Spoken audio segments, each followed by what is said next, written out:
ये कहानी है एक ऐसी कंपनी की जिसके HR डिपार्टमेंट का हेड सेलेक्ट किया जाना था, और उस कंपनी का जो प्रोटोकॉल था या कोई जो असूल था वो कुछ इस तरह से था कि जब भी वो किसी को हायर किया करते थे तो जो अपॉइंटमेंट लेटर होता था वो कंपनी का जो CEO है वो अपने हाथ से दिया करता था। तो इस बार भी कुछ ऐसा ही हुआ।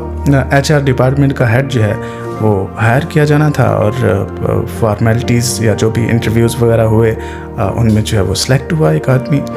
अब जो ऑर्गेनाइजेशन थी या कंपनी थी उसका जो CEO था उसने अपने हाथ से वो जो अपॉइंटमेंट लेटर था वो उस आदमी को देना था, जिसके लिए उसे लंच पे बुलाया, और खाने से पहले सूप ऑर्डर हुआ जी।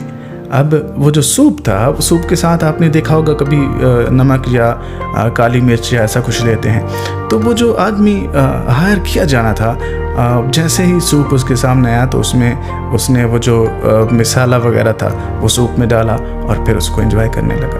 अब उसके बाद खाना ऑर्डर हुआ, खाना खाया गया, और वो जो कंपनी का CEO था उसने जनाब खाने के बाद जो अपॉइंटमेंट लेटर था, वो जो लिफाफा अपने साथ लाया था, वो उस आदमी को नहीं दिया, और खाने के बाद चला गया और उसने कहा कि my team will be in touch with you, चला गया।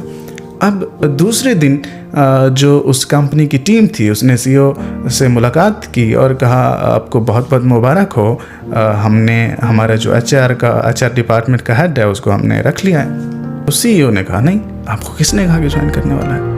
नहीं करने वाला है। तो जब टीम ने पूछा कि ऐसा क्या हुआ, तो CEO ने ये बात की। उसने कहा मैं इस बात को लेके बहुत परेशान हूँ कि जिस आदमी ने उस सूप को टेस्ट नहीं किया और उसको कैसे पता चला कि इसमें नमक कम है या मिर्च कम है या व्हाटएवर जो भी चीज़ है, इसमें किसी भी चीज़ की कोई कमी है। इसका मतलब ये है कि एक ऐसा आदमी है जो इस ऑर्गेनाइजेशन को ज्वाइन करने वाला है, जो ऐसे फैसले करेगा कि जिनके बारे में वो तहकीक नहीं करेगा, वो जानने की कोशिश नहीं करेगा कि वो जो फैसले करने जा रहा है वो फैसले सही भी हैं या नहीं, उन फैसलों की ज़रूरत भी कंपनी को है कि नहीं है। इसका मतलब ये है कि वो बिना जाने, बिना सोचे, बिना समझे कुछ अहम फैसले करने वाला है, और ऐसे आदमी को मैं अपनी ऑर्गेनाइजेशन में बिल्कुल भी नहीं कर सकता। अब इस बात पे उस CEO की जो टीम थी उसने कहा सर आपको ऐसा लगता है कि इस छोटी सी बात पे हमें उसे अपॉइंटमेंट लेटर नहीं देना चाहिए? तो CEO ने कहा अगर आपको लगता है कि ये बात छोटी सी है तो then you will be next to go. तो बात जनाब बड़ी मुख्तसर सी है, लगती तो बहुत छोटी सी बात है, लेकिन अगर महसूस की जाए तो बात बहुत बड़ी है।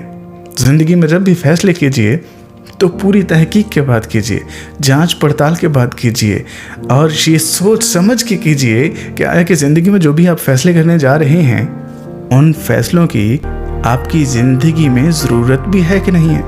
आया कि वो फैसले किए भी जाने चाहिए या नहीं किए जाने चाहिए। हमेशा फैसले करते हुए दो बातों को मद्देनज़र रखिए, सही फैसला, बर वक्त फैसला। सही फैसला क्या है और बर वक्त फैसला क्या है? कभी कभी जल्दबाजी के फैसले भी बहुत ख़तरनाक होते हैं दोस्त, कभी कभी लेट फैसले भी बहुत ख़तरनाक होते हैं, और कभी कभी गलत फैसले भी बड़े ख़तरनाक साबित होते हैं। तो सही फैसला कीजिए और बर वक्त फैसला कीजिए, और जब भी आप फैसला करते हैं तो मशवरा हमेशा अपने दिमाग से लीजिए। कभी दोस्तों पे इन्हसार मत कीजिए, कभी दूसरों के ऊपर हाँ राय लेना एक अलग चीज़ होती है, लेकिन फैसला आपको खुद से करना होता है, बिकॉज इट्स योर लाइफ। इसलिए हम कभी कभी अपनी ज़िंदगी के बहुत से फैसले ऐसे होते हैं जो हम दूसरों से पूछ के, दूसरों के मशवरों से कर लेते हैं, बाद में नुकसान होते हैं, एंड देन वी से तुमने कहा था ऐसा कर दो तो मैंने कर दिया, तो बहुत सारी चीज़ें मेरी ज़िंदगी की बहुत ख़राब हो गई। तब रिलेशन भी ख़राब होना शुरू हो जाते हैं, बुरे तजुर्बात भी हमारी ज़िंदगी में हमारे सामने होते हैं।